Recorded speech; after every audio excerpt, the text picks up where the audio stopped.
Hey VC, how's it going? I've just watched Fred's 1982 video, as well as Dave, Dark Dub, and Tim, Gideon Strumpet. So yeah, three great videos. A lot of the stuff I was gonna show, I have made a few changes, but I've left a couple in.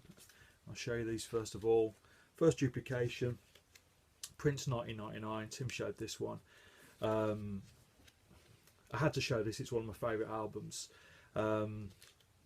Basically 1982 saw the start of Prince's perfect run of albums through to 1988. There were 6 albums that he released on the bounce.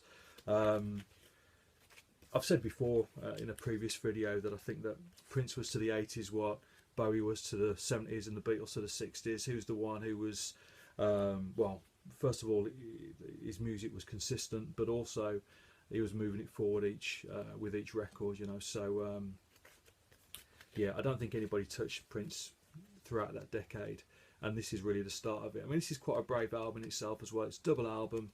I think it's 12 tracks. Most of the tracks are between 6 and 10 minutes long, so you've got to have the confidence in the material if you're dragging it out over, if you're dragging the tune out over 10 minutes. But also from the record company's point of view, obviously fell out with Warner Brothers. But yeah, I mean, at this point too, I'm not sure whether the success of his previous albums really warranted a double album or something as ambitious as this. But he certainly pulled it off, and I say it's the first of his great run of albums. So Prince 1999. Right, okay. Tracey Thorn, A Distant Shore. This is her first solo album. She was still in the Marine Girls at this point. I think she released one more album with the Marine Girls in 1983. I love Tracey Thorn's voice. You know, I think I could listen to her sing the phone book. You know, she's just got a gorgeous voice. She's obviously also worked with the likes of Massive Attack and Adam F, and also the Star Council. She sang on the first Star Council album, Cafe Blur, which I think came in '83 as well.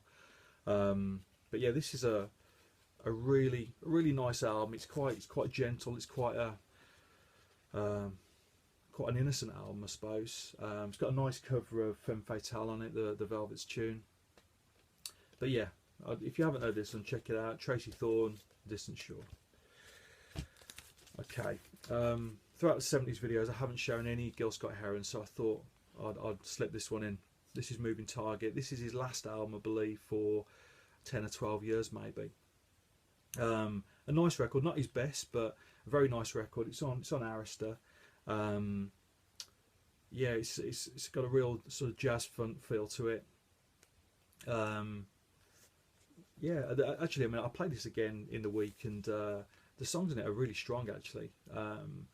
When I was picking out albums to show for this video, this wasn't really on my initial list, but certainly I'm glad I gave it a spin in a week, because it is a really nice album. So yeah, Moving Target by Gil ScottHeron. Okay, this one's been shown already as well. I know Tim showed this one, which I expected him to do. This is the Jam and the Gift. This is their last album. I'm a big fan of this album. I must admit, like, over the years when I've been to Paul Weller gigs, you always get a hardcore of Jam fans there talking about the Jam, and I always piss them off by telling them that I prefer the Star Council. That's not strictly true. I actually like, my favourite era for Paul Weller is 1980, which is sound effects, through to 85, the Star Council are my favourite shot. I like it when his sound changed, and this really is like a big step with the horns and the Hammond sound on it. You know, he's clearly listened to a lot of soul music, a lot of jazz, and he's that step closer to forming the Star Council, and you can really hear it on this record. Massive single on this album, which was a double A side of Precious and Town Called Malice. I was watching an old Top of the Pops actually a couple of weeks ago, and in this particular episode from 1982, that particular single was at #1, and the Jam played Town Called Malice and Precious back to back on the show, which I think was the first time since the Beatles had done it with, I think, We Can Work It Out and Day Tripper, that a band had played both sides of their single. So just goes to show what a big deal they were at the time. They were easily the biggest band in the UK at that point. But yeah, the Jam, the Gift. Okay, I mentioned in my 1980 video when I showed the Buggles album about Trevor Horn. This is another Trevor Horn production. This is ABC and the Lexicon of Love, an absolutely perfect pop album. Yeah, this had 4 big singles on it: Poison Arrow, All of My Heart, Tears Not Enough, and The Look of Love.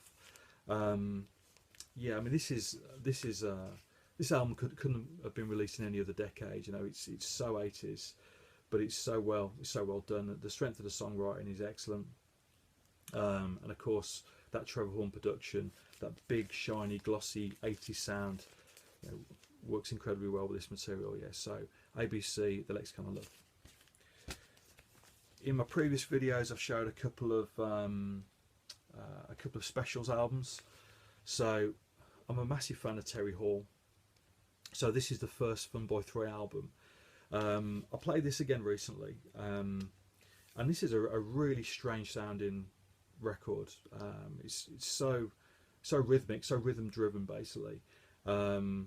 Yeah, interesting songs, really quite wonky pop songs. You know, you couldn't imagine this stuff coming out today, and having the success that it did. A few singles on here. Telephone Always Rings, The Lunatics Have Taken Over the Asylum. But yeah, their next album I think came out in '83, which is Waiting, which had the big singles on it, which I think did well in the States. Our Lips Are Sealed and Tunnel of Love. But this is yeah, this is just quite a unique record. It stands alone really. So I thought I'd slip this one in. This is Fun Boy 3. Okay. Now, the word genius is used far too often, but for me, Kevin Rowland out of the Dexys Midnight Runners is exactly that. Their first album came out in 1980, Searching for the Young Soul Rebels, which was just basically a blue-eyed soul record, you know, clearly a band listening to plenty of Northern Soul, that big horn sound. 2 years later, this comes out, Tiraille, with a totally different sound once again. You know, the image itself with the dungarees, they've added the fiddles to it. Everybody knows Come On Eileen, you know, love it or hate it.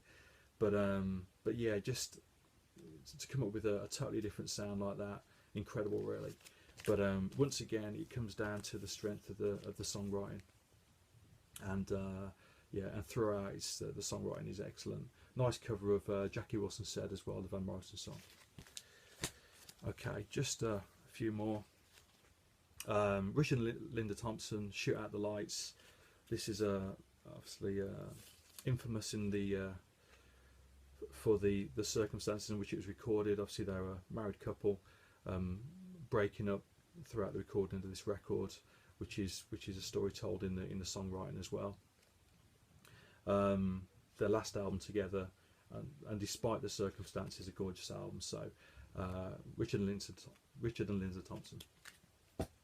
Okay, I thought I'd show a little bit of reggae again. This is a record that I have showed before in a previous video. A new chapter of dub by Aswad.